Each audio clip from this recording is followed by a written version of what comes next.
आत्मा की खोज, अनंत शक्ति, आनंद और शांति, ईश्वरीय भक्ति के लिए जुड़े रहें हमारे चैनल से। आपका अपना चैनल गुरु अशोक तिवारी, लाइक और सब्सक्राइब करना ना भूलें। धन्यवाद। जय माता की, जय परशुराम। श्री गणेशाय नमः। प्रिय बंधुओं, यह जो सारी पृथ्वी है ना, ये 7 द्वीपों में बटी हुई है। अब इन 7 द्वीपों के जो पुराणों में नाम मिलते हैं, वे कौन कौन से मिलते हैं, तो हम आपको बताए दे रहे हैं। तो इसमें पहला है जम्बूद्वीप, दूसरा है प्लक्षद्वीप और तीसरा है शाल्मली द्वीप। चौथा कुशद्वीप है और 5वां क्रौंच द्वीप है। 6वां शाकद्वीप है और 7वां पुष्कर द्वीप है। इस प्रकार से ये 7 द्वीप हैं। इन 7 द्वीपों में यह सारी पृथ्वी बटी हुई है। अब प्राचीन समय की बात है कि एक महाराज प्रियव्रत हुए हैं। इन महाराज प्रियव्रत के एक पुत्र का नाम था भव्य। ये महाराज भव्य जो थे, सूर्य के बहुत बड़े भक्त थे और इन्होंने बहुत काल तक सूर्य नारायण की तपस्या की। सूर्य नारायण की तपस्या करने के पश्चात इनके मन में विचार आया कि क्यों ना एक बड़ा ही दिव्य सूर्य मंदिर यहाँ पर बनवाया जाए। तो उन्होंने अपने संकल्प को, अपने विचार को कार्य रूप में परिणित कर दिया और कुछ ही वर्षों में एक बड़ा ही सुंदर सूर्य मंदिर उन्होंने शाकद्वीप में बनवा दिया। वह सूर्य मंदिर उन्होंने ऐसा बनवाया था कि देखने में ऐसा लगता था कि सूर्य नारायण अपने दिव्य रथ के ऊपर सवार हों। ऐसा वह बड़ा ही अद्भुत मंदिर था।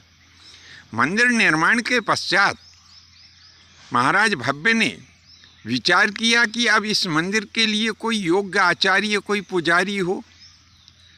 बहुत से लोगों से उन्होंने संपर्क किया और प्रार्थना भी की कि आप योग्य हैं, आप सूर्य नारायण के मंदिर के प्रधान जो आचार्य हैं वो बनने का कष्ट करें। लेकिन उस समय कोई भी सूर्य नारायण के मंदिर की पूजन करने के लिए तैयार नहीं हुआ। राजा का मन बड़ा ही खिन्न हो गया कि मैंने इतनी लगन से, इतने भक्ति भाव से सूर्य नारायण का मंदिर बनवाया और अब कोई योग्य आचार्य नहीं मिल पा रहा है, क्या करें। तो फिर उन्होंने सूर्य नारायण की स्तुति की। भगवान सूर्य नारायण प्रसन्न हुए, कहने लगे, पुत्र तुम्हारा मन क्यों उदास है। तब महाराज भव्य कहने लगे कि प्रभु, मैंने बड़े ही भक्ति भाव से आपका यह दिव्य मंदिर यहाँ पर बनवाया, परंतु मैंने अनेक योग्य आचार्यों से प्रार्थना की तो कोई भी इस मंदिर में मुख्य आचार्य का पद ग्रहण करने के लिए तैयार नहीं हुआ। तब सूर्य नारायण कहने लगे कि सुनो, हम तुम्हारी समस्या का हल किए देते हैं। ऐसा कहते हुए सूर्य नारायण ने अपने शरीर से 8 दिव्य पुरुष प्रकट किए। भगवान सूर्य नारायण ने 2 दिव्य पुरुष अपने ललाट से उत्पन्न किए और उसी प्रकार से 2 दिव्य पुरुष वक्ष स्थल से भी उन्होंने उत्पन्न किए। 2 पुरुष भगवान सूर्य नारायण ने अपनी किरणों से उत्पन्न किए हैं और 2 पैरों से उत्पन्न किए हैं। तो इस प्रकार से ये 8 दिव्य पुरुष भगवान सूर्य नारायण ने अपने से स्वयं ही प्रकट कर दिए हैं। अब जो दिव्य पुरुष भगवान सूर्य नारायण ने अपने शरीर से उत्पन्न किए, वे दैदीप्यमान उनका स्वरूप था, यानी देखने में वे बड़े ही गोरे मालूम पड़ते थे। वे सभी दिव्य कासाय वस्त्र पहने हुए थे। उन सब के हाथ में एक एक कमल का फूल था साथ में वे करंड धारण करे हुए और वेदों का पाठ भी कर रहे थे। उन 8 पुरुषों ने, वे जैसे ही सूर्य नारायण के शरीर से उत्पन्न हुए, सभी ने सूर्य नारायण की परिक्रमा की और हाथ जोड़कर कहने लगे, हे पिता, आपने हमें किस कार्य से प्रकट किया है, जो आपकी आज्ञा को हम शिरोधार्य करके जो भी कार्य आप हमें बताएंगे, हम उस कार्य को अवश्य ही पूर्ण करेंगे। तब सूर्य नारायण कहने लगे कि हे पुत्रों सुनो, महाराज भव्य ने हमारा एक दिव्य मंदिर बनवाया है।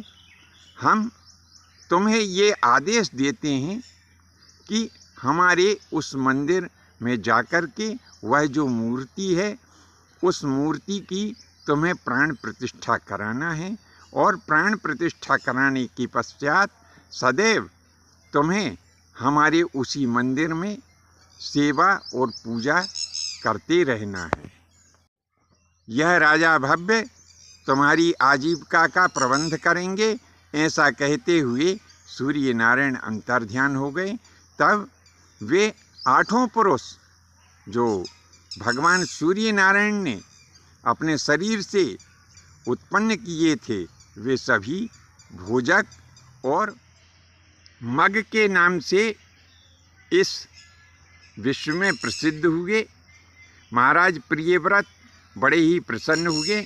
उन 8 दिव्य पुरुषों को साथ में लेकर वे सूर्य नारायण के मंदिर में गए।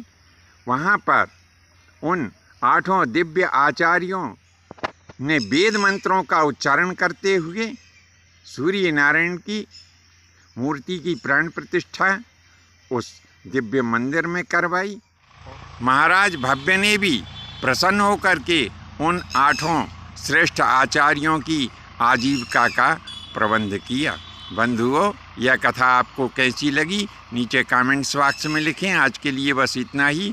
शेष अगले भाग में नए विषय के साथ में उपस्थित होंगे। आज्ञा दीजिए। धन्यवाद। जय माता की, जय परशुराम जी की।